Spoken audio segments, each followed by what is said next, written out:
মিছা সপনা মিছা সপনা মিছা সপনা ବର୍ଷ ବିତିଗଲା।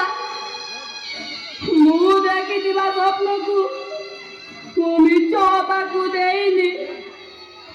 ମୋ 35 ବର୍ଷ ତଳର ପୁଅ ବାବୁଲା ଆଜି ଗୋଟିଏ ଇଞ୍ଜିନିୟରିଂ କଲେଜର ପ୍ରଫେସର ବିଶ୍ୱଭୂଷଣ ପଣ୍ଡା।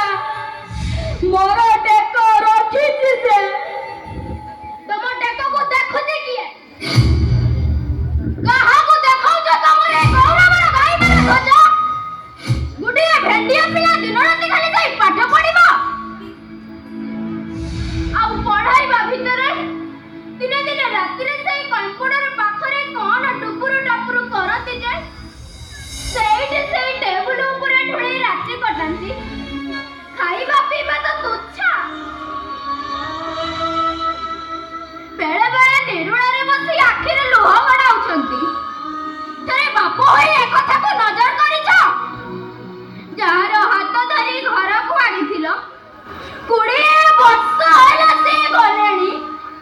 ଥରେ ତାଙ୍କର ଖୋଜ ଖବର ନେଇଛ?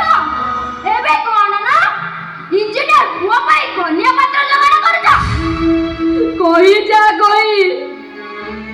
କହିଯା ଯେତେ କହିବା କଥା ମନ ଇଚ୍ଛା କହିଯା। ମୁଁ ଆଜି ତତେ କିଛି ବି ପ୍ରତିବାଦ କରିବିନି। ଗୋଟିଏ ପିଲାକୁ ବାଳୁତ କାଳରୁ ମା ଛେଉଣ୍ଡ କଲ। କୁନି ଝିଅଟାକୁ ବାଟରୁ ପାଇ ବାବୁଲା ବାବୁ ଯେ ଖୁସିର ସ୍ୱପ୍ନ ଦେଖିଥିଲେ ତମେ ତାର ସବୁ ସ୍ୱପ୍ନକୁ ମିଛ ସ୍ୱପ୍ନ କଲ।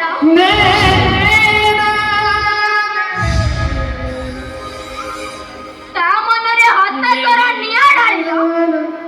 ତମର ଗର୍ବ ଅହଙ୍କାର ଏତେ ବଢିଗଲା ଯେ ଶେଷରେ ନିଜ ଘରକୁ ନିଜେ ଛାତ୍କାର କରିଦେଲ।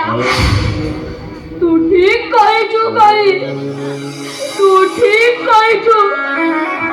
ଜୀବନ ସାରା ଗର୍ବ ଦମ୍ଭ ଅହଙ୍କାରରେ ବୁଡି ରହି ମୋ ପରିବାରର ଅଶାନ୍ତି ଦିଆକୁ ମୁଁ ମୋ ନିଜ ହାତରେ ଲଗେଇଛି।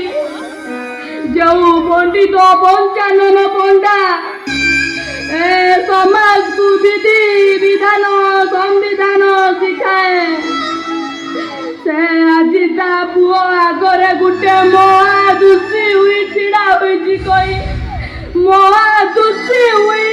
ହୋଇଛି। ତାର କରୁଣା ଚାହାଣୀର ଅବ୍ୟକ୍ତ ପ୍ରଶ୍ନର ଉତ୍ତର ଖୋଜୁ ମୋର ବିଧି ବିଧାନ ସମ୍ବିଧାନ ସବୁ ଉଲଟ ପାଲଟ ହେଇଯାଇଛି। ସତ ହେବାକୁ ଯାଉଥିବା ମୋ ଜୀବନର ସ୍ୱପ୍ନ ଗୁଡାକ ଆଜି ସବୁ ମିଛ ସ୍ୱପ୍ନ ପାଲଟି ଯାଇଛି।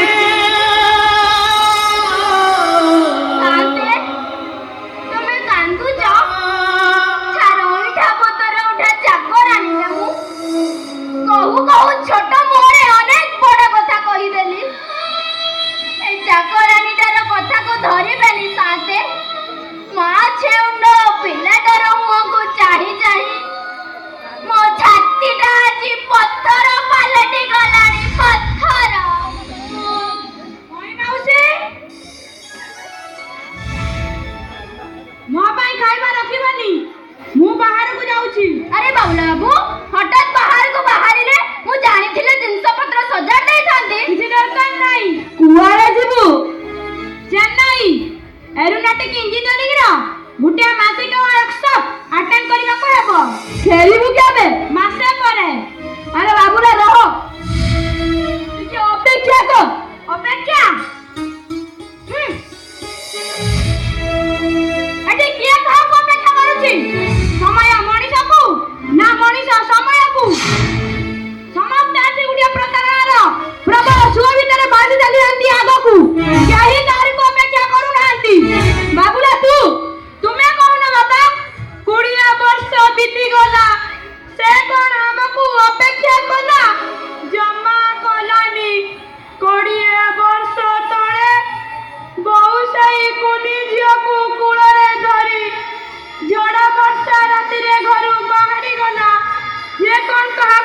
ରକ୍ଷା କରିଥିଲା ନା ମୋ ବୋଉ ତୁମ ଗୁଡ଼ ଧରି କେତେ କାକୁତି ମିନତି ହେବା ସତ୍ତ୍ୱେ ତୁମେ ତାକୁ ମୋ ଭଳି ଆଖି ଆଗରେ ପିଟି ପିଟି ଘରୁ ବିଦା କରିଦେଲ। ସେତେବେଳେ ତୁମେ କାହାକୁ ଅପେକ୍ଷା କରିଥିଲ? ବାବୁଲା ମୋ କଥା ଟିକେ ଶୁଣ, ମତେ ଟିକେ ବୁଝିବାକୁ ଚେଷ୍ଟା କର। ଅବୁଝା ମଣିଷକୁ ବୁଝେଇବାକୁ ପଡିଥାଏ ବାପା। ମୁଁ ବୁଝି ନଥିଲେ ସିନା ତୁମେ ମତେ ବୁଝେଇ ଦେଇଥାନ୍ତ, ହେଲେ ମୁଁ ତ ତୁମକୁ ଭଲ ଭାବରେ ବୁଝିଛେ। ବାବୁଲା ବାବୁ ସାଆନ୍ତକୁ କଣ ଏମିତି କହନ୍ତି? ନ କହିଥିଲେ ଭଲ ହୋଇଥାନ୍ତା। କହୁଛି ଏଥିପାଇଁ ବାପାଙ୍କ ସମ୍ମାନ ରକ୍ଷା କରିବାକୁ ମୁଁ ଆପ୍ରାଣ ଚେଷ୍ଟା କରିଛି, ହେଲେ ମୋ ଜୀବନର ଯେଉଁ ସ୍ୱପ୍ନ ଗୁଡାକ ସବୁ ମିଛ ହୋଇଗଲା। ତାକୁ କିଏ ଭେଦ କରିପାରିବ? କୁହ ମାଉସୀ କୁହ, କିଏ ଭେଦ କରିପାରିବ?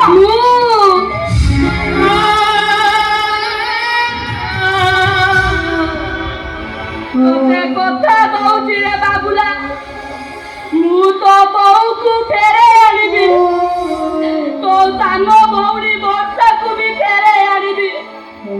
ସେ ମୋ ଝିଅ ହେଲେ ମୁଁ ତା ବାପା ହେବି। ସେମାନଙ୍କୁ ଆଜିଠାରୁ ମୁଁ ତନ୍ନ ତନ୍ନ କରି ଖୋଜିବି। ସେମାନଙ୍କୁ ଖୋଜିବାରେ ଯେତେ ଟଙ୍କା ଖର୍ଚ୍ଚ ହେବ ସବୁ ମୁଁ ଖର୍ଚ୍ଚ କରିବି। ତମେ ସତ କହୁଛ ବାପା? ହଁ ବାବୁଲା ବାବୁ, ସାଆନ୍ତେ ସତ କହୁଛନ୍ତି। ହଁ ରେ ବାବୁଲା, ତୋ ବୋଉ ଫେରି ଆସିବ, ତୋ ସାନ ଭଉଣୀ ବର୍ଷା ବି ଫେରି ଆସିବ। ଏଇ ପଣ୍ଡିତ ପଞ୍ଚାନନ ପଣ୍ଡାର ବିଧି ବିଧାନ ସମ୍ବିଧାନକୁ ଭୁଲ ପ୍ରମାଣିତ କରିଦେଇ ତମେ ଦୁଇ ଜଣ ଏଇ ଅଗଣାରେ ମୋରି ଆଗରେ ହାତ ଧରାଧରି ହୋଇ ନାଚି ନାଚି ଗାଇବ।